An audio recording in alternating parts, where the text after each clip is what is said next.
Hermanos, muy buen día. Hoy nos reunimos porque celebramos el Día del Señor.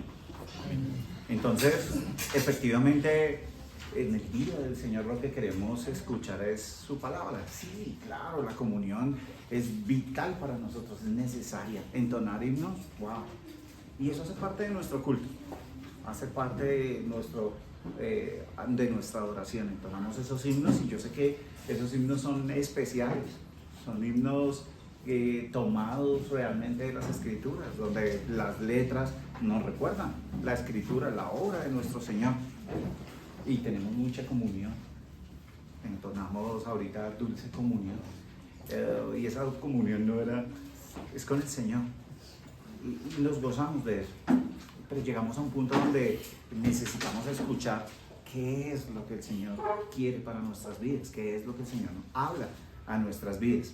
Y ese es nuestro tiempo ahorita, el tiempo del sermón, el tiempo de escuchar la palabra de Dios y empezar a ver qué hay para mí. No con un objetivo académico, muy aprendido cosas y que mi cabeza esté más llena de sabiduría, no, con un objetivo práctico. De todo esto que dice el Señor, ¿qué hay para mi vida? ¿Yo qué puedo poner en práctica? ¿Cierto? A unos nos habla el Señor de una manera, a otros de otra, con respecto a cómo aplicar la palabra. Cuando nosotros estamos estudiando el libro de Hebreos, que lo hacemos de forma sistemática, entonces venimos ya avanzando desde el capítulo 1, ya vamos en el capítulo 9, empezamos a entender más la esencia del libro de Hebreos. Claro, históricamente estaba pasando algo, ¿no? Más o menos vamos años 60, alrededor de los años 60, y ya había muerto el Señor Jesús. Ya habían pasado cosas allí, el pueblo estaba siendo perseguido, la doctrina como cristiana estaba allí estableciéndose. ¿Tenían las escrituras? Tenían parte del Antiguo Testamento, no establecida así como nosotros. Así que ellos, había cosas que conocían, cosas que no conocían. Los apóstoles estaban allí, había un buen grupo que estaba trabajando y se establece una iglesia. Esta iglesia pues empiezan a tener como esas dudas, y esas dudas que son, a veces uno las ve en este momento y dice, ¿esas dudas será que son legítimas? O sea, miren lo que están pensando. ¿Por qué? Porque estamos viendo los que ellos como que están dudando. Bueno, seguimos al Señor Jesús como nos vienen enseñando los discípulos, como nosotros vimos en ese sacrificio del Señor Jesús, o pues más bien nos devolvemos al templo. Pues el templo está en pie, se siguen ofreciendo sacrificios, los sacerdotes están allí. ¿Qué hacemos? Aparte de eso, la persecución se pone fea.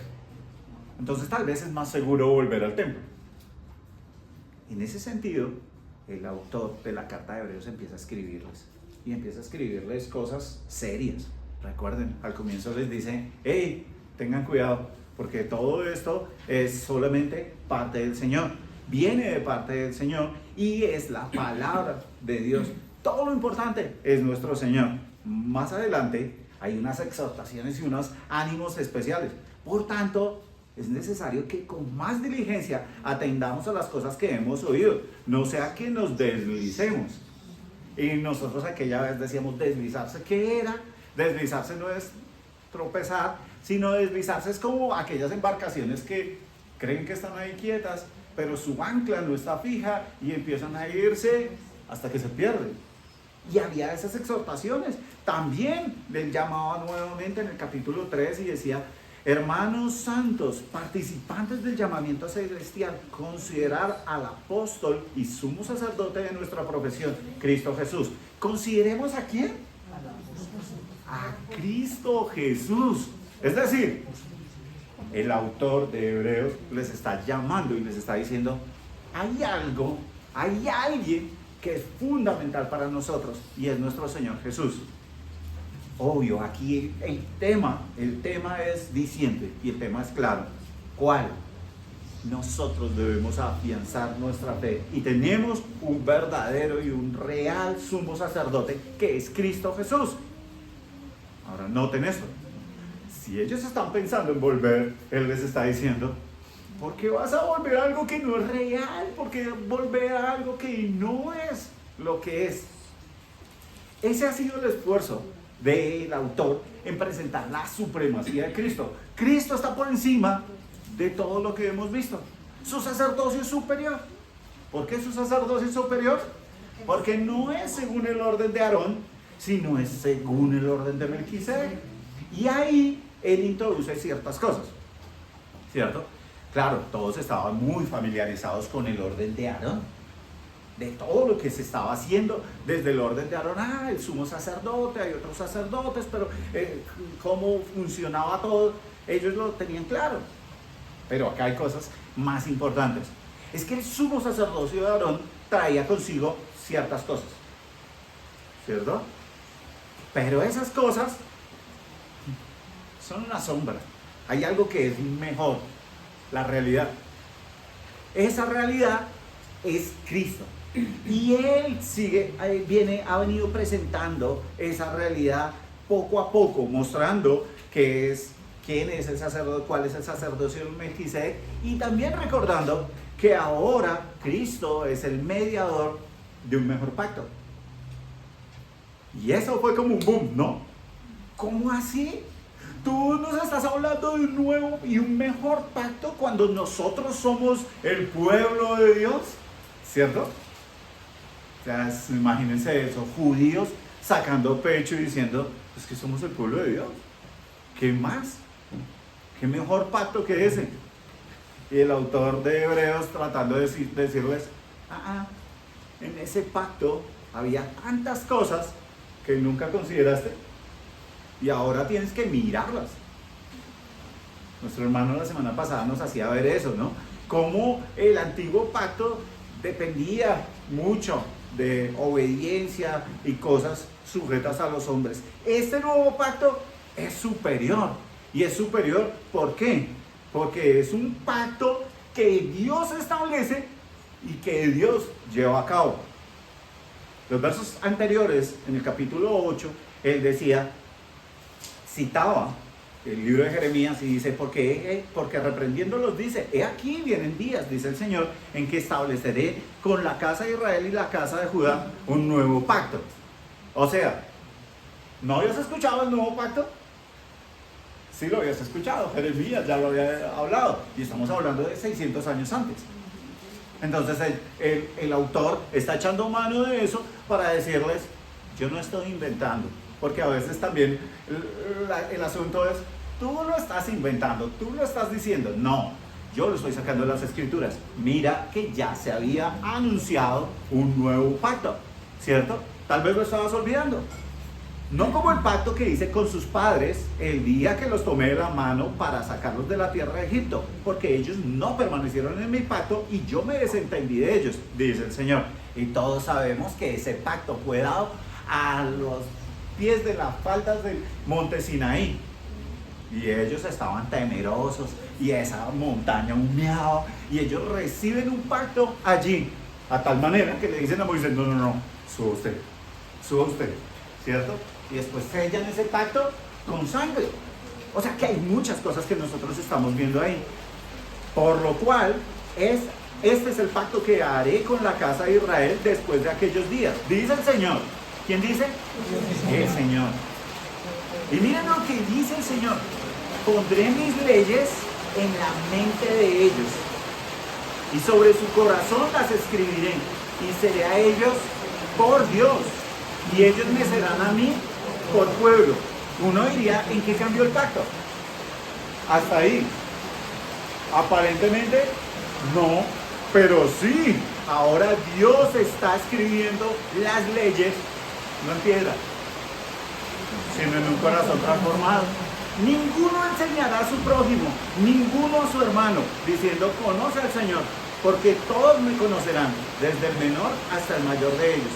Porque seré propicio a sus injusticias y nunca más me acordaré de sus pecados y de sus iniquidades. Y eso no pasaba en el antiguo pacto. Ellos continuamente tenían que ir a ofrecer sacrificios. Bien, hermanos, Hoy vamos a avanzar, capítulo 9, versos 1 al 10. Voy a pedirles que a pesar de que yo hablo durísimo, ustedes traten de concentrarse. ¿Listo? Traten de prestar atención. Si por alguna razón no me escuchan, sé que está lloviendo muy fuerte y el sonido incomoda. Si alguno no escucha, trate de acercarse, tranquilo.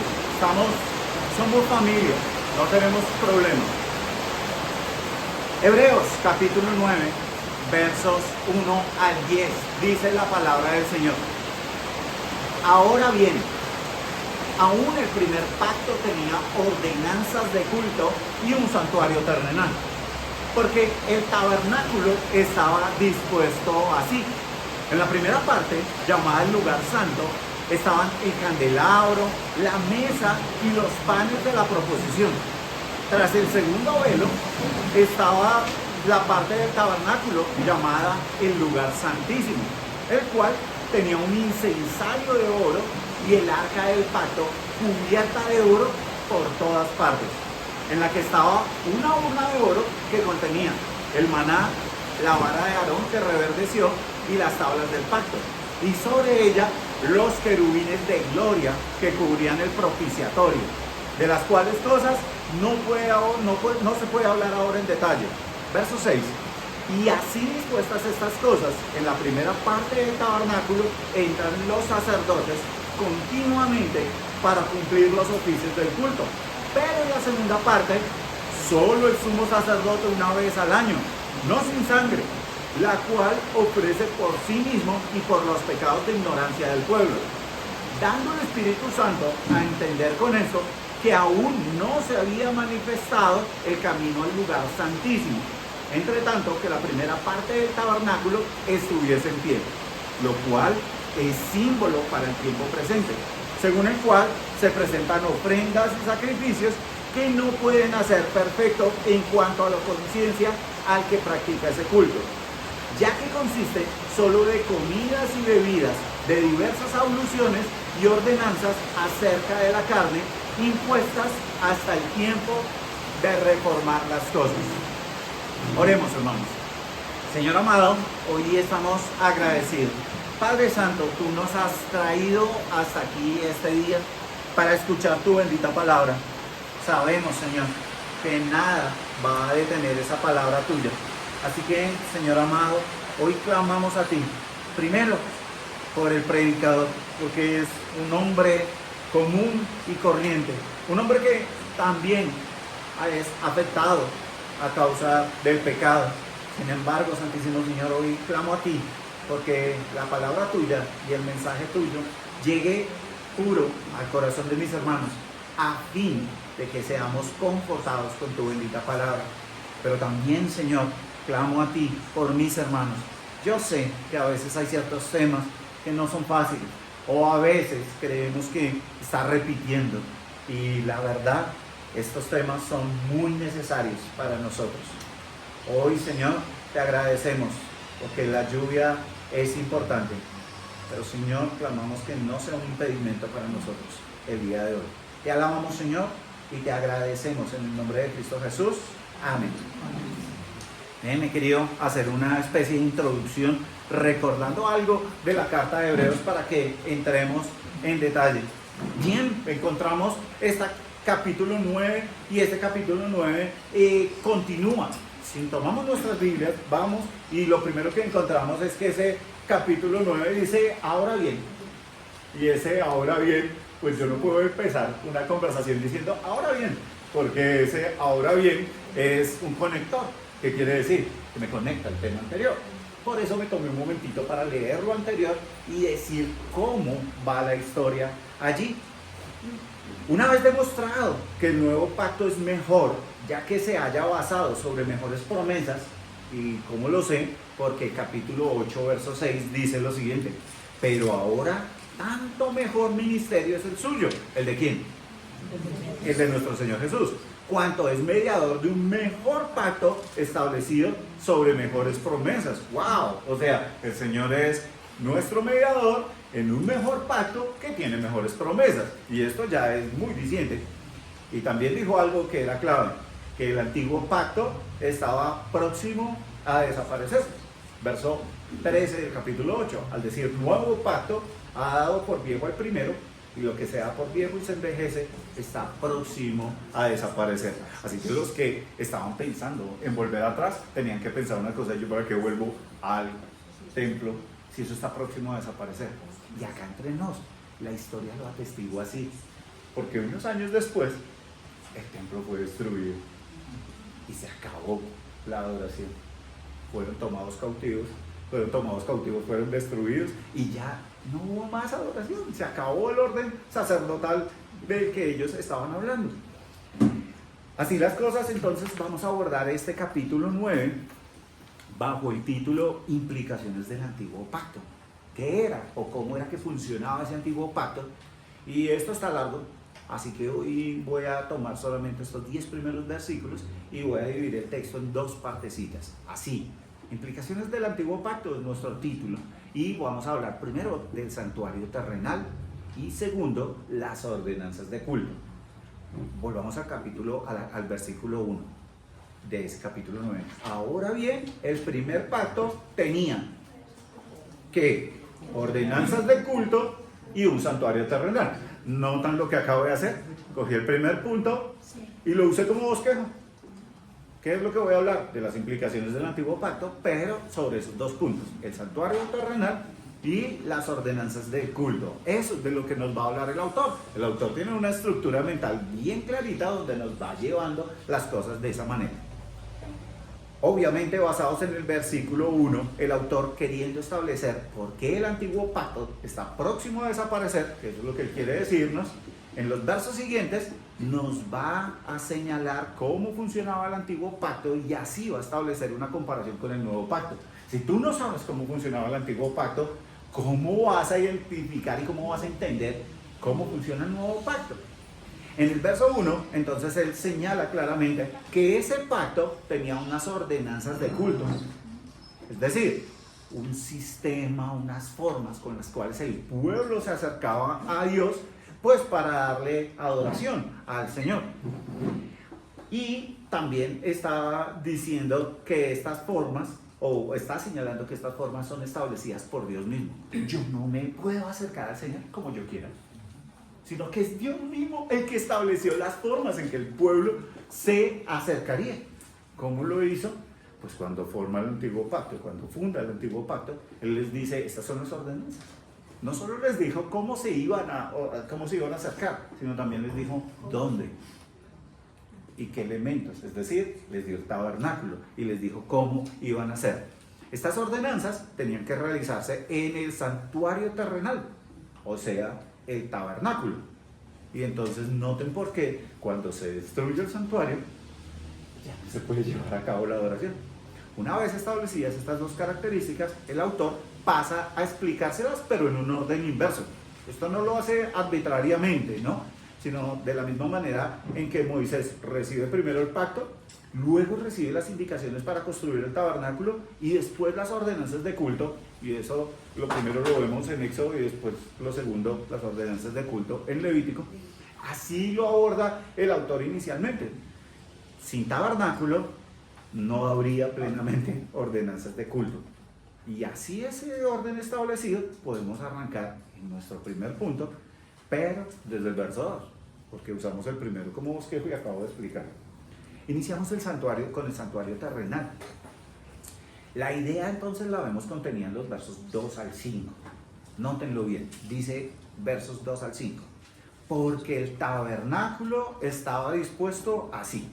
En la primera parte, llamada el lugar santo, estaba el candelabro, la mesa y los panes de la proposición.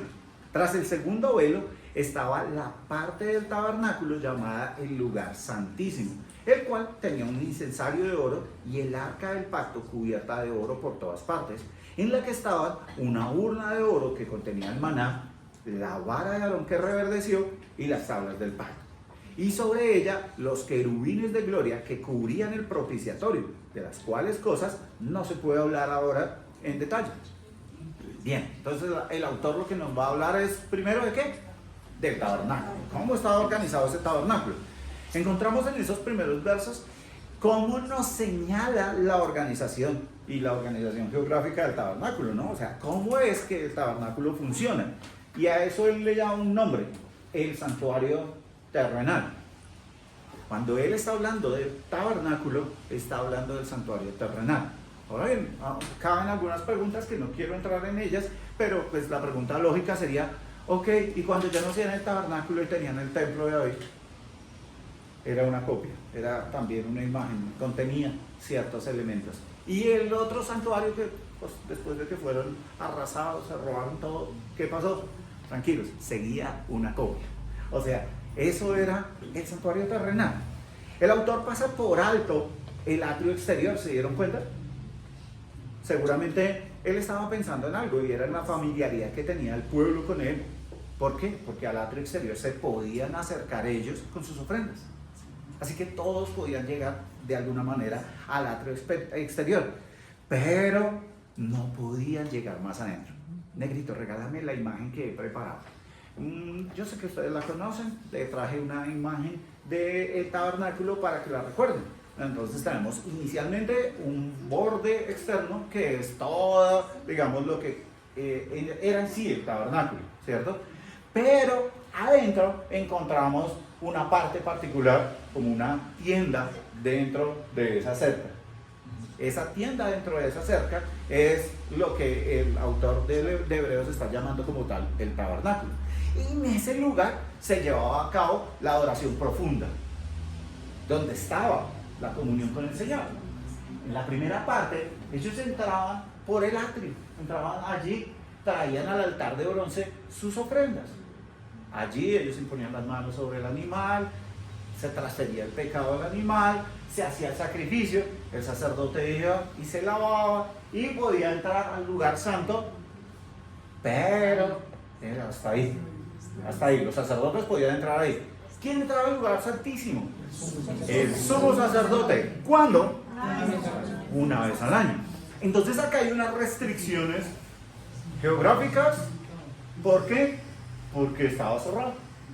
Pero hay unas restricciones de culto también. ¿Por qué? Porque así lo ordenó el Señor.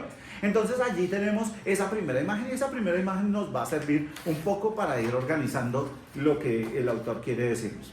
En la primera parte, o el lugar santo, contenían los elementos que están descritos allí en la imagen, así como también lo descrito para el lugar santísimo. Si ustedes notan, la descripción no es precisa de mobiliario. ¿Por qué? Porque en lo que el autor de Hebreos nos dice, pareciese como si el altar de incienso está adentro del lugar santísimo. Y uno lo lee y dice, pues está adentro. Y entonces el autor de Hebreos se equivocó. Es lo primero que uno dice, ¿cierto? Ok, y esto es debate para teólogos. Ahora bien, yo no quiero entrar en debates para teólogos. Nosotros necesitamos entender el contexto del texto y saber de esto que hay para nosotros, ¿cierto? Los debates para teólogos, interesantes. Vamos otro día a una clase de instituto y allá miraremos algo relacionado con este asunto.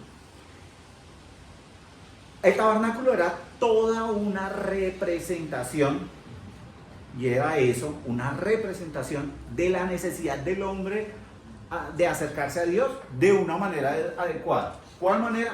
La que estableció el Señor. Esa es la manera adecuada de acercarse. Entonces el Señor establece el tabernáculo, les da el tabernáculo, pues para que el hombre se acerque a Dios. Y todo eso tiene como una representación. En el atrio exterior se señalaba, por ejemplo, el altar de bronce. Y el altar de bronce nos mostraba la necesidad de eliminación del pecado. ¿Qué pasaba en el altar de bronce? Sacrificio. Se eliminaba el cordero. Entonces, ¿y el cordero por qué se eliminaba? Porque el cordero iba siendo representado nuestro pecado. Recuerden que la imposición de la mano sobre el cordero lo que decía era como, yo estoy transfiriendo mis pecados para que este cordero limpie, ¿cierto? Entonces era una necesidad, era una representación. Y eso era una representación, no solo que yo transfería mi pecado, sino que la paga del pecado exige una muerte. ¿Sí? En otras palabras, la muerte de ese cordero, ¿a quién le correspondía? A mí. Y eso era muy importante, ¿cierto? Después ellos pasaban al lavacro de bronce. Y el lavacro de bronce también significa algo, y es la purificación. Los sacerdotes necesitaban ser puros y necesitaban tener una limpieza para acercarse al Señor. Y era la limpieza de su corazón. Ellos necesitaban estar limpios para acercarse al Señor. Ya nosotros vemos cómo los sacerdotes, para presentar sus servicios, necesitaban tomarse un tiempo previo de purificación para ir a estar allí y presentar servicio al Señor. Ya en el interior del tabernáculo, de la carpa interna, digámoslo así, ya encontramos entonces la mesa de los panes. La mesa de los panes, ¿por qué tendrían que tener panes allí? Y hay una cosa que nosotros necesitamos recordar, y es que los panes nos recuerdan que hay una provisión constante de parte de Dios. Dios es el que nos provee. Dios es el que nos provee constantemente, y es una necesidad. Nosotros necesitamos alimentarnos. El pan representa ese alimento, pero no solamente representa el alimento físico. También el espiritual, claro que sí. ¿Por qué? El Señor dijo, yo soy el pan de vida. Y wow, entonces ya uno empieza a decir, ok, esto es una representación muy fuerte. Es algo que es interesante. El Señor entonces es nuestra provisión, y Él empieza a ver unas representaciones más fuertes allí. También el candelabro representa la omnisciencia de Dios. Recuerden que el candelabro es un candelabro de 7 brazos, una barra central, 3 a un lado, 3 al otro, que nos muestran esa omnisciencia de Dios, la sabiduría de Dios, la necesidad de tener su luz en nuestra vida. Alguien más debió haber dicho también que Él era la luz. Oh, hay alguien que también nos representa eso. Entonces ustedes van viendo que hay una serie de representaciones que están llevando de una manera importante a acercarse a Dios. Cada vez estamos acercándonos más hacia la presencia de Dios. Por último, nosotros sabemos que estaba allí el altar de incienso. Y el altar de incienso también es supremamente importante. Apocalipsis, por allá capítulo 5, nos recuerda que el incienso son aquellas oraciones de los santos. Reflejan la necesidad de intercesión de su pueblo a través de las oraciones y la alabanza que asciende a Dios. ¿Recuerdan las múltiples referencias que dicen que nuestra ofrenda sea como incienso agradable al Señor? Esas oraciones que suben a la presencia del Señor. Entonces aquí hay toda un efecto de intercesión, pero también hay un efecto de lo que representa el Señor. ¿Quién es el Señor? ¿Cierto? Después pasamos al lugar santísimo. Y en el lugar santísimo encontramos el arca del pacto. Y el arca del pacto nos recuerda la fidelidad de Dios. En el arca del pacto, pues el arca del pacto tenía 2 partes, digámoslo así, la caja o la urna y la tapa. A la tapa se le llama propiciatorio, de donde viene nuestra palabra propiciación. En esa caja entonces encontrábamos 3 cosas, ¿no? ¿Cuáles? El maná, que también era la provisión de Dios para los hombres mientras están en el desierto, mientras estaban en el desierto. Pero recuerden, nosotros estamos otra vez en el desierto todavía. O sea que nosotros todavía recibimos de Dios ese cuidado. Por otro lado, la vara de Aarón. Y la vara de Aarón demuestra algo. Demostraba el poder y la autoridad, la confirmación de Dios a sus siervos. Recuerden lo que pasó con Aarón. ¿Sí lo recuerdan? ¿Por qué esa vara de Aarón reverdeció? La vara de Aarón reverdeció en aquella ocasión que algunos sacerdotes por allá, aparte de los de Coré, salieron y dijeron: no, espera un momentico, ¿cómo es posible que ustedes quieran atribuirse solamente estas funciones importantes? Nosotros queremos ser parte y nosotros también. Y entonces empezaron allí una disputa. Moisés llegó y les dijo: listo, no se preocupen, vamos a hacerlo de la siguiente manera: salgan mañana, cada uno enfrente de su tienda, por sus familias, organícense y vamos a ver qué pasa, que el Señor determine. Y cada uno salió con su varita. Y la vara de Aarón reverdeció, la de ellos no, se abrió la tierra y murieron. ¿Qué es lo que quiere decir? Dios estaba estableciendo su pacto con Aarón y estaba señalando quién era su sacerdote. Así que nos muestra también la obediencia al pacto allí. Y por último encontrábamos las tablas de la ley, ¿cierto? Unas tablas de la ley que son una versión 2.0 porque la primera se daña, ¿cierto? Entonces las tablas de la ley, ¿qué es lo que nos muestran? La ley moral de Dios, la ley de Dios, que son una vara muy difícil. ¿Por qué? Porque realmente nadie cumple la ley de Dios y bajo esa premisa todos somos culpables. Así que el arca del pacto era increíble porque también me señalaba el pecado. Por eso necesitaba una tapa, un propiciatorio que era donde se ofrecían los sacrificios y allí estaban un par de querubines, como nos señala el libro de Apocalipsis, en la presencia del Señor, y un par de querubines donde se hacía la ofrenda. Desde allí se escuchaba la voz de Dios, allí moraba la presencia de Dios. Entonces, en este lugar santísimo moraba la presencia de Dios. Y por eso había unas cantidad de limitaciones, ¿no? Como vemos, la construcción del tabernáculo era altamente simbólica. No es sencillo. Nosotros leemos, vemos y nos damos cuenta de que cada uno de estos espacios seguramente podrían fácilmente llevarnos por lo menos un domingo de enseñanza para que nosotros podamos entenderlo de una mejor manera. Pero lo que apuntaba eran las grandes necesidades humanas por ser restaurados y ser guiados por Dios. ¿Por qué? Porque había pecado y nosotros necesitábamos la guía, la misericordia, el perdón de Dios.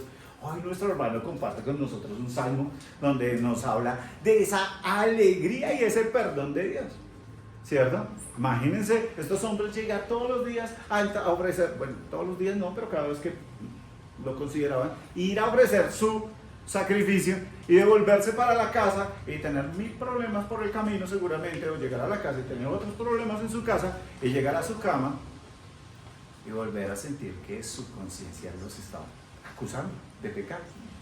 Pero acabo de venir de allá. Sí, pero tu conciencia ya te acusa de pecado. Así que apuntaba de verdad a esas necesidades humanas de ser restaurados y guiados por Dios. Por eso era que los hombres iban al tabernáculo y entonces todo el tiempo se estaban ofreciendo sacrificios. El antiguo pacto señalaba en sombras una redención que no alcanzaba. Recuerdan que anteriormente nosotros leíamos en el libro de Hebreos y decía, no alcanza la perfección. No alcanza la perfección. Nunca hizo perfecto al hombre. Y eso nos lleva a la segunda parte. Ya vimos la estructura física que sabemos que era lo que había allí. El verso 1 nos señalaba que el primer pacto tenía ordenanzas de culto y un santuario terrenal. Ya vimos el santuario terrenal, ahora vamos a las ordenanzas de culto. Y ahora vamos entonces a dedicarnos a ellas y están contenidas en los versos 6 al 10. También de manera general. Y es interesante ver cómo el autor no quiere entrar en detalle. Y no quiere entrar en detalle porque su audiencia ya lo sabía. Su audiencia ya conocía más o menos esto. Como nosotros podríamos decir, hermanos, creo que ya conocemos más o menos esta situación. Entonces, ¿para qué entrarnos en detalles cuando podemos tenerlo de esta manera? El autor no quiere ir más allá. Versos 6 al 10. Y así dispuestas estas cosas, si notan cómo, ya, o sea, listo, tenemos el tabernáculo, así listo. En la primera parte del tabernáculo entran los sacerdotes continuamente para cumplir los oficios del culto, pero en la segunda parte, solo el sumo sacerdote, una vez al año, no sin sangre, la cual se ofrece por sí mismo y por los pecados de ignorancia del pueblo, dando el Espíritu Santo a entender con esto que aún no se había manifestado el camino al lugar santísimo. Entre tanto, que en la primera parte del tabernáculo estuviese en pie, lo cual es símbolo para el tiempo presente, según el cual se presentan ofrendas y sacrificios que no pueden hacer perfecto en cuanto a la conciencia al que practica ese culto, ya que consiste solo de comidas y bebidas, y de diversas abluciones y ordenanzas acerca de la carne impuestas hasta el tiempo de reformar las cosas. El autor entonces sigue y va a explicarnos ahora cómo se va a conectar esto con la sección anterior. Y ya lo entendimos. Construido el templo, ahora sí podemos tener las ordenanzas de culto. Y esas ordenanzas de culto inician con lo más general y señala al grueso de los sacerdotes que podían ingresar al lugar santo para cumplir los oficios del culto. ¿Sí? No está hablando del atrio, acuérdense que no está hablando del atrio exterior, está hablando de la parte interna. Entonces él dice, el grueso de los sacerdotes podían ingresar para cumplir los oficios del culto. ¿Y cuáles eran los oficios del culto? En primer lugar, proveer aceite para las lámparas, lo cual se hacía desde la tarde hasta la mañana. Entonces era tener aceite y que esas lámparas estuvieran encendidas. Éxodo 27-21, creo que lo tengo en diapositiva, hermano. Entonces pasas a la siguiente. Éxodo 27-21. En el tabernáculo de reunión, afuera del velo que está delante del testimonio, las pondrá en orden Aarón y sus hijos para que ardan delante de Jehová desde la tarde hasta la mañana, como estatuto perpetuo de los hijos de Israel por sus generaciones. O sea que era una labor continua. ¿Quién tenía que hacerlo? Los sacerdotes. ¿Listo? Hagamos nuestra programación. Primero vas tú, esta semana te corresponde a ti, esta semana a ti. No, yo esta semana no puedo, cambiémoslo. Entonces van haciendo, ¿cierto? Y ellos hacían su programación para ir a mirar lo que estaba sucediendo, que era hacer un oficio dentro del culto. Pero también, no solamente estaba la lámpara, también debían quemar incienso, porque estaba el altar del incienso. Y el incienso lo debían quemar a la mañana y al anochecer. Siguiente, negrito. Éxodo 30, 7 y 8. Miren lo que dice. Y Aarón quemará incienso aromático sobre él. Cada mañana, cuando aliste las lámparas, lo quemará. Y cuando Aarón encienda las lámparas al anochecer, quemará el incienso. Rito perpetuo delante de Jehová por vuestras generaciones. ¿Se notan? Entonces allí también tenían ellos que venir a hacer otro oficio. Quemar incienso. Ay, pero ¿por qué no más bien hacen uno todas las cosas de a vez?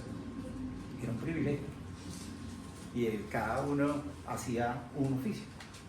Cada uno hacía un oficio. Además no era tampoco que vámonos todos a hacer las cosas. No, ya cosas establecidas y tenía que llevarse un orden. ¿Sí? Ahora no nos ha de extrañar entonces, porque la palabra dice que durante el culto hagamos todas las cosas decentemente y en orden. Entonces hacemos cosas de este tipo, ¿no? Bien. Ahora también era necesario reemplazar los panes de la mesa cada sábado. Y eso tenía que hacerse. Levítico 24, 8 y 9 está en la siguiente diapositiva, negrito. Entonces, dale por favor. Levítico 24, 8 y 9. Cada día de reposo, y ahí hay un asterisco, lo cual dice, esto equivale al sábado. Lo pondrá continuamente en orden delante de Jehová, en nombre de los hijos de Israel, como pacto perpetuo. Y será de Aarón y de sus hijos, los cuales lo comerán en el lugar santo, porque es cosa muy santa para él, de las ofrendas encendidas a Jehová por derecho perpetuo. ¿Qué quiere decir eso? Que entonces esos panes se cambiaban. ¿Y quiénes los podían comer? Los sacerdotes, ¿cierto? Y con eso recordamos por allá una escena de David, ¿cierto? Que llegó David muerto de hambre y no, necesito algo para mí y para mi gente. Y le dieron de esos panes, ¿cierto? Allí entonces encontramos lo que nos está mostrando la Escritura. Entonces, ¿hay ordenanzas de culto? Sí, esas son parte del culto. O sea, parte del culto era hacer eso. Proveer el aceite para las lámparas, proveer el incienso para el incensario, cambiar los panes. Esto es parte del culto. Y aquí entonces nosotros necesitamos repasar un momento porque hay algo ahí que llama la atención. Está en el verso 7, pero voy a leer todo. Dice, y así dispuestas estas cosas en la primera parte del tabernáculo, entran los sacerdotes para cumplir los oficios del culto. Punto y coma. Te voy a explicar cuáles son los oficios del culto. Pero en la segunda parte, solo el sumo sacerdote una vez al año, no sin sangre, la cual se ofrece por sí mismo y por los pecados de ignorancia del pueblo. Y aquí hay un punto donde uno dice, ¿los pecados de ignorancia del pueblo? Entonces, ¿qué es a lo que se quiere señalar ahí? Esa palabra allí de ignorancia ya señala una gran diferencia entre el pecado, digámoslo así. ¿Por qué? Porque es que hay pecados de ignorancia, y pecados involuntarios y pecados voluntarios. ¿Sí? Y eso el autor ya nos ha venido hablando. Si nosotros a veces pasamos como por alto cosas, pero el autor ya nos ha venido hablando. Vamos acá a la carta de Hebreos, a capítulo 3. Y vamos a leer los últimos versículos de ese capítulo 3. Dice el verso 3, capítulo 3, versos 16 al 19. Está hablándonos del reposo. Y hablándonos del reposo, nos está hablando de la historia del pueblo en el Éxodo y que algunos no entraron a la tierra prometida. ¿Quiénes fueron los que, habiendo oído, le provocaron? ¿No fueron todos los que salieron de Egipto por mano de Moisés? ¿Y con quiénes estuvo disgustado 40 años? ¿No fue con los que pecaron, cuyos cuerpos cayeron en el desierto? ¿Y a quienes juró que no entrarían en su reposo, sino a aquellos que desobedecieron? Y vemos que no pudieron entrar a causa de incredulidad. ¿Notan ahí algo? Entonces Dios ahí está hablando con su pueblo. ¿Y en su pueblo qué hubo? Ok, pero esa incredulidad no la llamamos incredulidad porque suena bonito. Pecado. ¿Cuál pecado? Incredulidad. No le creyeron a Dios. Y entonces Dios está diciendo, espera un momento, ustedes van a ser juzgados, ustedes no van a entrar en mi reposo. ¿Qué quiere decir? Ustedes lo hicieron. ¿Y cómo lo hicieron? Voluntariamente. Voluntariamente. ¿Por qué no me creyeron? Ahora yo voy a preguntar una cosa. ¿Es que era difícil creerle a Dios? O sea, difícil creerle a Dios cuando salen de Egipto después de haber visto todo lo que vieron. Difícil creerle a Dios cuando si iban de día, dijo una nube cubriéndolos, de ese sol abrasador en el desierto. Y si estaban de noche, con ese frío, pero había una nube de fuego que no solamente les proveía calor, sino también les proveía luz. Sin embargo, no te creemos. Si notan lo que el Señor está diciendo, este es un pecado que no quisieron creer. O sea, es algo que es voluntario. Y acá el Señor entonces les está hablando, esto no es de ignorancia. Ustedes no pueden decir, es que no sabíamos, Señor, que eras tú. Pensamos que era un fenómeno natural producido por los vientos del sudeste, que combinados con las corrientes de aire. No me inventes. Tú conocías quién estaba contigo y estabas desobedeciendo voluntariamente. Ahora miremos otro caso. Capítulo 6, versos 4 al 6. Porque es imposible que los que una vez fueron iluminados y gustaron del don celestial y fueron hechos partícipes del Espíritu Santo y asimismo gustaron de la buena palabra de Dios y de los poderes del signo venidero y recayeron, sean otra vez renovados para arrepentimiento, crucificando de nuevo para sí mismos al Hijo de Dios y exponiéndole a vituperio. ¿De qué está hablando? De un pecado que es voluntario. Es decir, ¿por qué estás pecando? Porque quiero. ¿Conoces al Señor? Sí. ¿Has escuchado de Dios? Sí. Y entonces, quiero pecar. Ok. Ahí el Señor está hablándoles de una cosa. Entonces hay cosas que son claras. Pero por si queda duda, más adelante nos va a hablar de eso. Capítulo 10, 26 y 27. Porque si pecaremos voluntariamente después de haber recibido el conocimiento de la verdad, ya no queda más sacrificio por los pecados, sino una horrenda expectación de juicio y de hervor de fuego que ha de devorar a los adversarios. ¿Sí notan entonces acá lo que está pasando? La ordenanza del culto era seria. Sí hay perdón para pecados, sí, claro, hay perdón para el pecado, pero ¿qué pasa? Porque cuando yo quiero pecar voluntariamente, estoy en serios problemas. Estoy en serios problemas para con el Señor. ¿Quiere decir eso que Dios no es capaz de perdonar? Sí, Dios perdona. Pero nosotros también necesitamos entender que yo no lo puedo tomar por juego. ¿Sí? porque se me convierte en aquel versículo que existe en algunas Biblias inexistentes. El que peca y reza, empata. Noten que dije aquel versículo que existe en unas Biblias inexistentes. En otras palabras, no existe. ¿Cierto? Eso de que el que peca y reza empata es pura carreta. Yo no puedo ser un horrible pecador de lunes a sábado y venir el domingo y decir, ya, pero salgo y estoy habilitado otra vez para lo mismo. ¿Qué estás diciendo? Y siempre me trae bien a mi mente la imagen que nos habla el hermano Paul Washer cuando llega y dice, a ver, tiene cachos, su piel es blanca con negro, ¿cierto? Hace muy, da leche. Tiene 4 patas. O sea, da un ejemplo. Y nosotros terminamos diciendo, no es una vaca. Ok, acá está pasando lo mismo.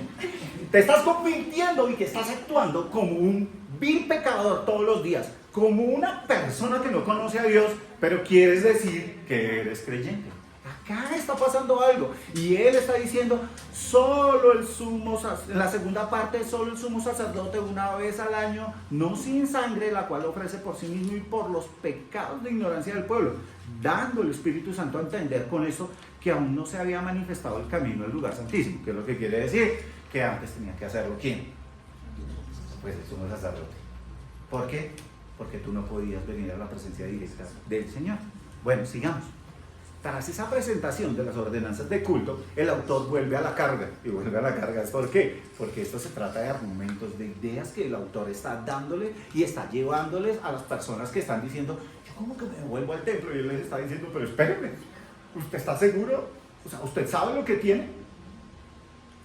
Porque como que usted no ha pesado el valor de nuestro Señor Jesucristo. Señalándoles que ya la presencia de Dios, que ya que a la presencia de Dios se accedía con tantas limitaciones, y si ustedes lo ven, esto era una cantidad de limitaciones.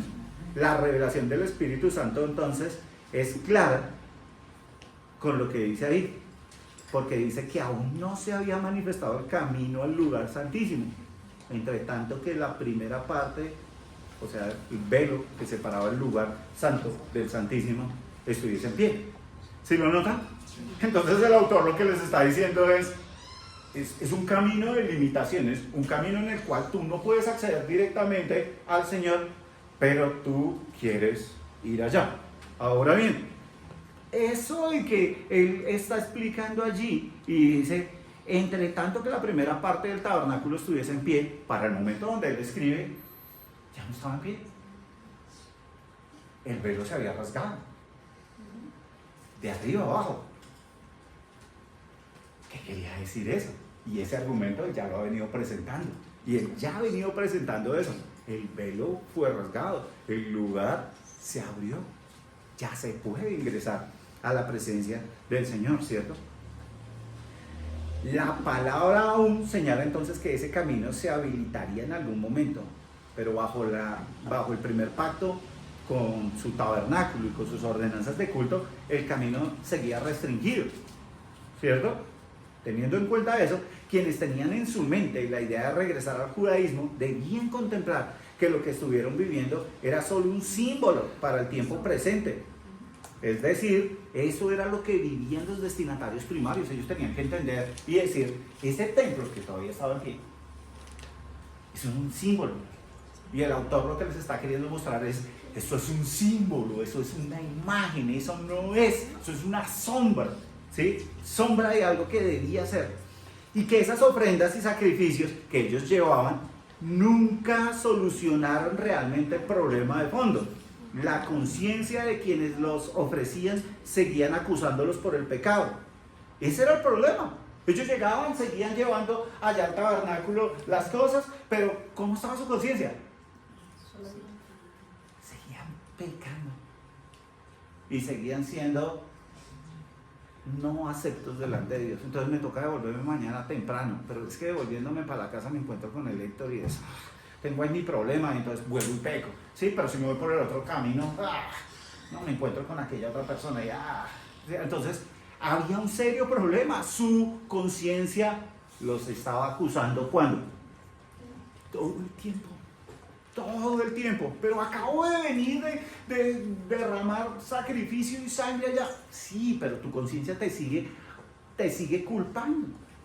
Concluye entonces el autor señalando que el problema no se solucionaba solamente con el sistema de adoración, que consistía en abstenerse de comidas, bebidas, abluciones, que son baños, ¿cierto? Entonces, el bañarse las manos, el bañarse los pies, ¿cierto? Todas estas cosas que ellos hacían, y que esos eran solamente limpiezas externas, de las cuales no apuntaban realmente al corazón y a la conciencia de los hombres. O sea, medidas externas logran resultados externos. Medidas internas logran resultados internos. El problema de la conciencia y el pecado, el sentimiento de culpa delante de Dios, entonces continuaba sin resolverse y lo seguiría estando así. ¿Hasta cuándo? Hasta el tiempo de reformar las cosas. El autor está diciéndoles que el tiempo de reformar esas cosas era el tiempo que ellos ya vivían. ¿Por qué? Porque ya había llegado Jesús, porque el velo ya se había roto, porque ya había un acceso directo, ¿cierto? Y porque Jesús realmente quitaba el pecado. Les quitaba el problema de la conciencia. ¿Por qué? Porque ahora sí hay un buen pago. Hay un pago verdadero. Era tiempo de abrazar la fe en Jesús. Realmente era tiempo de abrazar la fe en Jesús. Entonces, noten los argumentos que el autor está dando. Son poderosos. Si tú estás dudando y quieres volver atrás, ¿seguro quieres volver atrás? ¿Quieres volver a hacer esas cosas que finalmente no sirven para nada? ¿Eh? En nuestro sistema médico del día de hoy, eso sería puro acetaminofén. Usted muriéndose con una infección y a usted puro acetaminofén, ¿cierto? Entonces sería como, hey viejo, te estoy ofreciendo un buen tratamiento que te va a sanar, pero tú quieres seguir tomando acetaminofén, ¿cierto?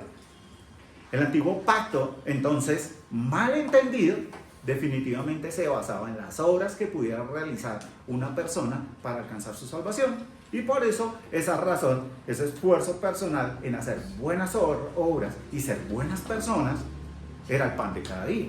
Entonces ellos lo manejaban de esa manera. Sin embargo, si lograban entender bien el antiguo pacto, implicaba ver que el antiguo pacto simplemente era un ejercicio externo que preparaba el camino para una verdadera limpieza de conciencia. ¿Cuándo se iba a alcanzar eso? Ya con la fe en Jesús. Yo digo ya para nosotros y digo ya para los destinatarios. Ya lo podían alcanzar. La fe que en el Señor Jesús daba un nuevo sentido a las obras. ¿Por qué? Porque esas obras ya solo eran el resultado de reflejar el amor de Cristo. Entonces ya era otra cosa. Y ese amor que se vio en la encarnación. Porque por amor se hace hombre. Entonces toma cuerpo de hombre, ¿cierto? Se despoja de su gloria para venir a habitar entre los hombres. Que nosotros leemos por allá y habla de la humillación, de lo que significaba hacerse hombre, ser Dios, pero tomar cuerpo de hombre y venir entonces a ser hombre, a hacerse hombre, sujetarse a la ley, que vive una vida perfecta, convirtiéndose así en ese cordero perfecto, porque recuerdan que el cordero que se llevaba para ofrecer, ¿cómo era? Sin mancha, sin defecto alguno, no cojo, no tuerto, ¿sí? No, perfecto. ¿Cómo fue la vida del Señor Jesús? Perfecta, sin pecado. Entonces, Él se hace ese cordero perfecto, ¿y qué pasa? Siendo un cordero perfecto, es llevado a sacrificio, derrama su sangre en la cruz. Y ese pago, esa sangre, es la que limpia de pecado. Esa no es la sangre del cordero que era transitorio y volvían y tenían. No, esta es la sangre del cordero de Cristo, de nuestro cordero. Esa sangre nos reconcilia con el Padre. Y nosotros ya podemos decir, Señor, tú has perdonado mi pecado. ¿Cuál? El pasado. Pero tú sabes que yo sigo pecando, que hay pecado remanente, que hay cosas que yo tal vez no quiero y sigo luchando. Mi hermano esta mañana compartía en la cena y nos hablaba y decía, nosotros a veces luchamos con nuestro pecado y hay cosas que estamos luchando. Sí, pero tú notas cómo has cambiado. Porque es que a veces nosotros no notamos que hemos cambiado. Sí, yo antes reaccionaba de ciertas maneras y eran desbordadas. Pero el Señor ha venido orando conmigo y ya eso cada vez está más controlado. ¿Que he abandonado el pecado? No, sigo de pronto luchando con esos pecados. De pronto yo soy un hombre avanzado y ya no estoy luchando con esos, pero tengo nuevos. Entonces, siempre estoy luchando, siempre estamos luchando. Entonces, como siempre estamos luchando, el Señor no solamente me perdona esto, sino también lo venidero. O sea que yo tengo esperanza. ¿Por qué? Por la fe. Nosotros a veces vemos esto y no nos damos cuenta, pero tenemos la fe en el Señor. Esa fe en el Señor me da esperanza, ¿cierto? Y yo vivo una vida nueva, y esa vida nueva es amando a nuestro Señor Jesucristo para gloria de Dios. ¿Por qué? Porque ese es el orden de las cosas. Él así lo establece y Él así lo demanda, y eso es lo que es justo que nosotros seamos para la alabanza de su gloria. Él fue ese pago efectivo, y esa es la limpieza de conciencia. La limpieza de conciencia a través del sacrificio en la cruz. ¿Y es para quién? Para aquellos que por la fe se hacen miembros de su familia. Gloria a Dios por lo que hace el Señor en nuestras vidas. Gloria a Dios realmente. Ya reconciliados con el Padre, entonces escapamos de una nefasta consecuencia del pecado, que es la muerte eterna, ¿no? Estar separados de Dios, y por el contrario, disfrutamos ahora de su presencia en gozo y alabanza por la eternidad, para la gloria de Dios. Y esa es la oportunidad que todos tenemos el día de hoy. Aquellos que no han conocido y que no han creído en el Señor pueden darse cuenta que de verdad puedes estar perdiéndote de algo. Y yo te lo dije de una manera que soy muy benévolo contigo, porque te dije, puedes estar perdiéndote. Pero ¿dónde te firmamos? Porque no es que puedas. Estás perdiéndote de vida real. Así que ven, sigue al Señor, entrega tu vida a Cristo, síguele por la eternidad. Nadie te va a decir que esto es un mar de rosas y que todo va a estar bien. No, pero nosotros vamos a caminar contigo y te vamos a ayudar y vamos a ir. Y porque seguro sabemos que tú nos vas a ayudar algún día, porque nosotros también flaqueamos. Y allí vamos a estar ayudándonos los unos a los otros. Hermanos, tras el estudio de esta porción de las Escrituras, creo que hay varias cositas que pude encontrar, pero que yo sé que ustedes van a complementar y me van a ayudar a enriquecer nuestro estudio. La primera es que cuando comprendemos verdaderamente que las tradiciones de culto no son más que sombras de algo mayor, pues nuestros ojos deben abrirse para ir corriendo tras aquel que es la realidad, para aquel que es la salvación. Y ese es nuestro Señor Jesucristo. Nosotros vivimos por fe y para fe en Él. Así que nosotros tenemos que entender que debemos seguirle decididamente. No como nuestros hermanos del primer siglo, ¿sigo o no sigo? ¿Sí? Como aquel famoso programa, sí le sigo.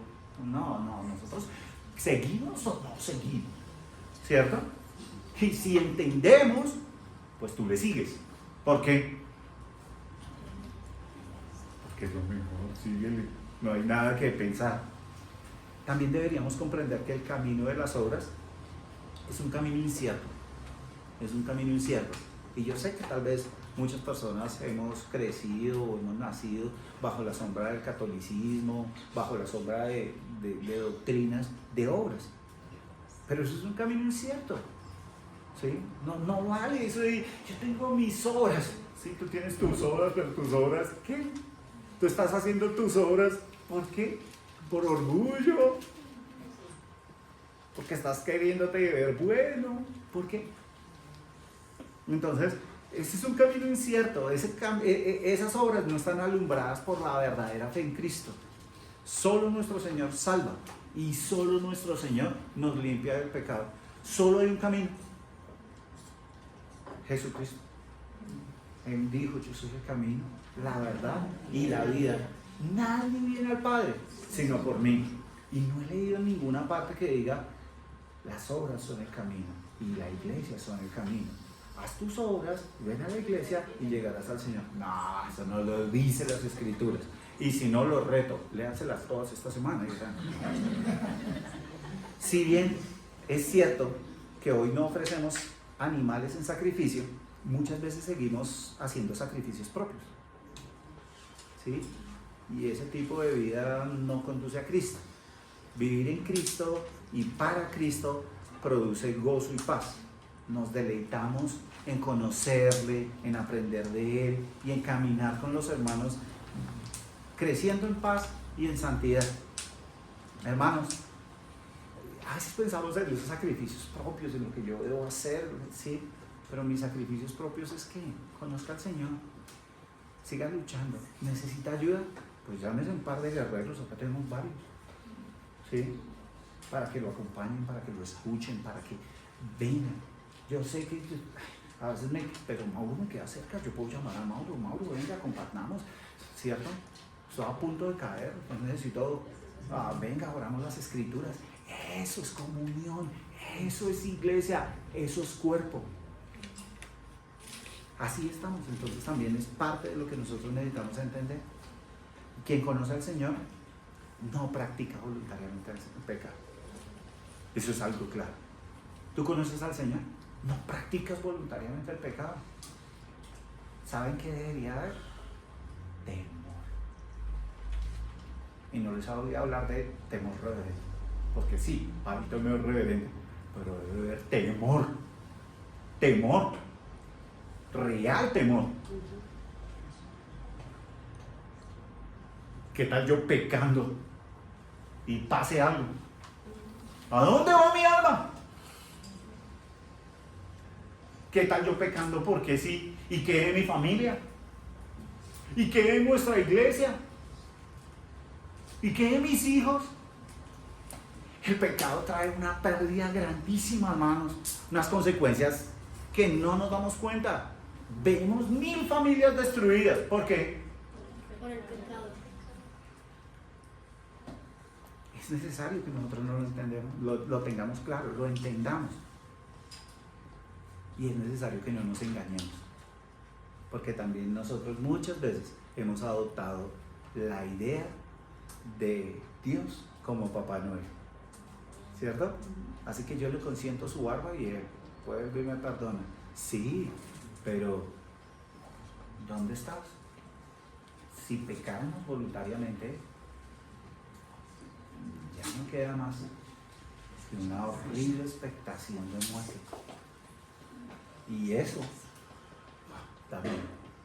da miedo. Si conoces a Dios, tú dirías, yo no quiero jugar a eso, yo no quiero arriesgar, ¿cierto? Hermanos, les invito a que oremos y le demos gracias a nuestro Señor. Santísimo Señor, Dios amado, gracias por tu bendita palabra. Qué hermoso es leer tu palabra y encontrar bendición tras bendición. Y lo podemos entender por 2 razones, Señor. Porque si yo soy creyente y escucho esto, digo, estoy donde estoy y estoy en el lugar adecuado y mi fe debe crecer y debo cada día conocerte más y amarte más, porque es inevitable conocerte y amarte, Señor. Te doy gracias, Padre Santo, por permitirnos leer tus Escrituras, comprender algo de lo que tú quieres darme y, Señor, sobre todo alentar mi fe, mi esperanza en ti, mi amor por ti. Gracias también, Señor, porque sé que aquellos que no han creído hoy ven un panorama distinto. Hoy pueden entender claramente que están mal, caminando un camino de perdición y que deben venir a ti, volver a esta senda estrecha, esta senda antigua. Yo sé, Señor, que tú obras y sus oídos están abiertos y sus mentes puedes abrirlas, Señor, para que ellos comprendan el Evangelio y rindan sus vidas a ti. Hoy por eso, Señor, nosotros nos gozamos en tu bendita palabra y nos alegramos, Señor, de ella. Te agradecemos, Padre Santo, porque la obra de la cruz nos dio vida y vida que no tiene límite, que no tiene fin, una vida eterna. Te agradecemos, Señor, en el nombre de Cristo Jesús. Amén.